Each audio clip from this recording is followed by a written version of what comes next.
Apa kabar Om? Baik. Oke, Om, ada pertanyaan nih dari teman-teman youth. Harapannya Om bisa jawab ya Om ya. Jadi begini Om, banyak dari rekan-rekan pemuda ini yang belum menikah, padahal usianya udah 20 akhir atau 30 pertengahan. Dan biasanya nih, kalau udah tenggat waktu begini, idealisme mulai diturunin Om. Jadi yang muncul adalah prinsip yang penting laku. Om ada saran nggak buat rekan-rekan pemuda yang lagi di fase ini? Begini loh, sebenarnya orang harus tahu menikah itu untuk apa.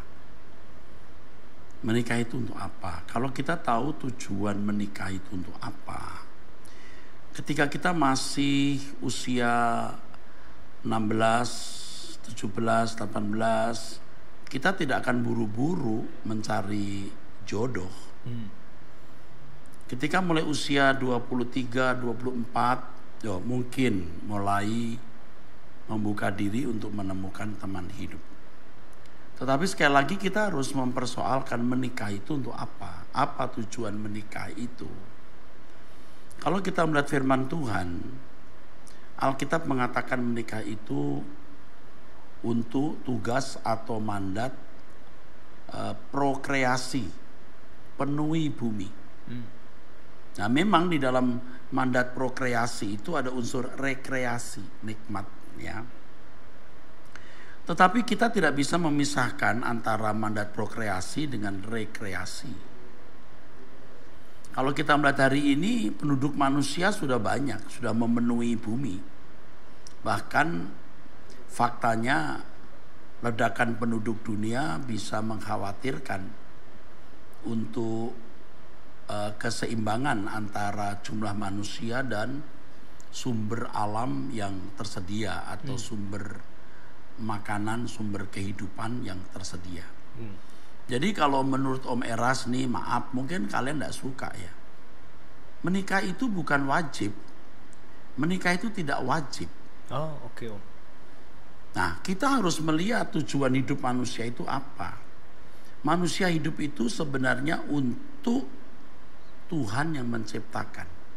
Memang sebelum manusia dalam dosa, sebelum manusia jatuh dalam dosa, maksud saya, manusia itu bisa menikmati segala keindahan, termasuk seks, termasuk menikah.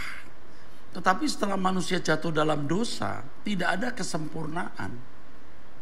Dunia tidak lagi menjadi tempat hunian yang nyaman untuk dihuni.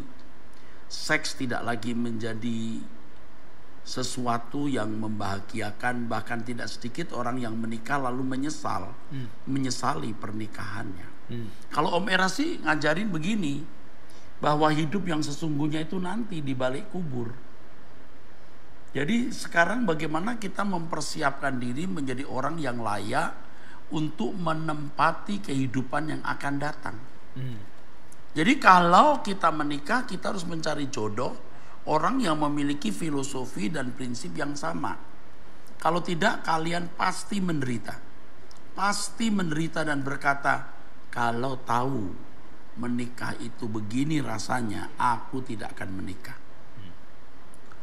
Terus terang ya, jarang kita temukan orang yang memiliki prinsip filosofi hidup yang benar. Sehingga karakter mereka tidak bertumbuh dewasa. Ya.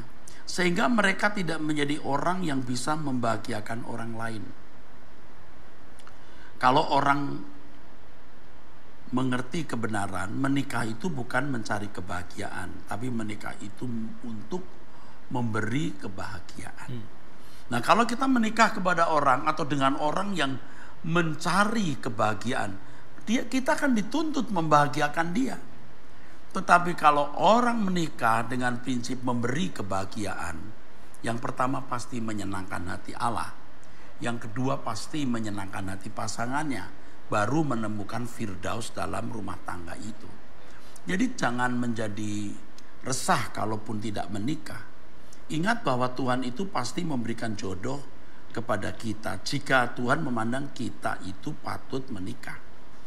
Jadi kita harus memiliki ketenangan dalam melewati hari-hari hidup ini. Jalani saja, percaya Tuhan memberi yang terbaik. Kalau Tuhan tidak memberikan kita jodoh, ya lewati saja. Kita akan menikmati kehidupan yang akan datang nanti. Percaya sama Om Eras ya. Itu dulu jawaban saya. Oke, thank you Om buat jawabannya.